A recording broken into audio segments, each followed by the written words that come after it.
These days, I've really been on the hunt for a game that will engross me in its story.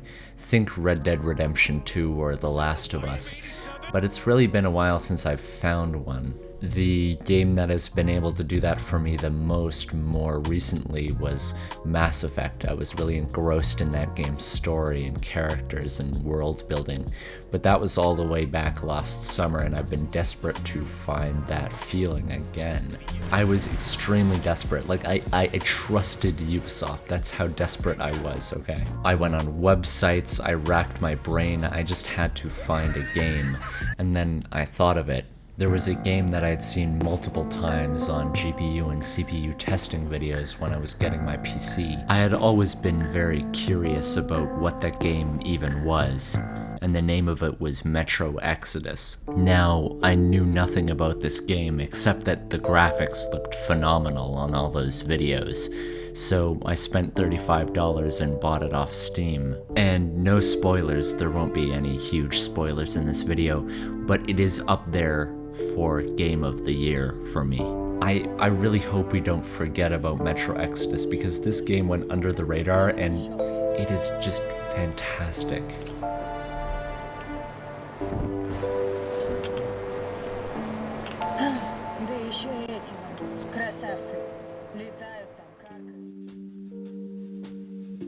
The first thing that you'll notice about Metro Exodus is its graphics. They are spectacular. Lights bounce off trees, darkness fills caves. It just looks phenomenal.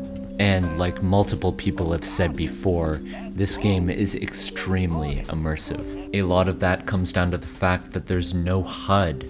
The backpack and the map aren't different screens. You literally pull a map out of your pocket and look at it. I fully recommend everyone to just totally turn off their crosshairs and use the laser sights that the guns come with. It makes the entire experience so much better. So the immersiveness comes from those things that I just mentioned, but what also helps the immersion is the atmosphere.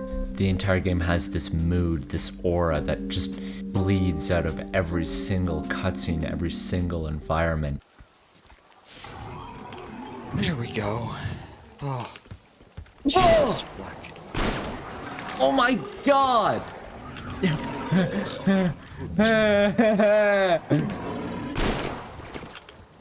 That was a scare and a half. Oh my god. Reminds me of another game, but I just can't remember the name of it. It's totally slipped my mind. I'm sorry. But games can't just have good graphics alone. They have to have good story, and Metro Exodus definitely has that as well. I was completely on board and invested in the story of Artyom and Miller and all of his friends on board this train, this group of people desperately trying to find a home in this desolate, apocalyptic Russia. It is a very character-driven game, and that really works for it. The train serves as a camp, very much like the Red Dead 2 camp, but it also is a tool for the story to move along, with the train bringing you to multiple varied and interesting locations. They range from deserts to forests to completely abandoned, dead cities. And every location offers a different type of gameplay style. You have very much open world sections in here, but you also find yourself in very on-rail missions as well, and I think that's a great mixture.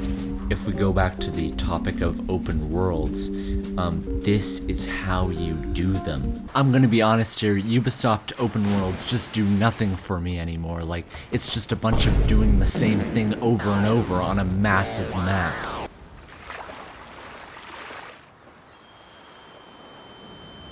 Metro Exodus's multiple open world sections are just how you do it. It's simple, large, but not too large, with optional side quests. These side quests don't grant you XP or anything, they're just random activities. You can go get a guitar for one of the characters on the train and he'll have a guitar for the rest of the game and play it with you. I would take this type of side content over the Ubisoft meaningless task side quests any day. Metro Exodus is short and sweet, and as I was finishing it, I wondered how I had never really heard anything about it. This game went completely under the radar, at least for me, and I just don't get why. It has everything you'd want out of a game: fantastic graphics, fantastic story, and fantastic level design. I urge everyone to play it. We cannot forget about Metro Exodus.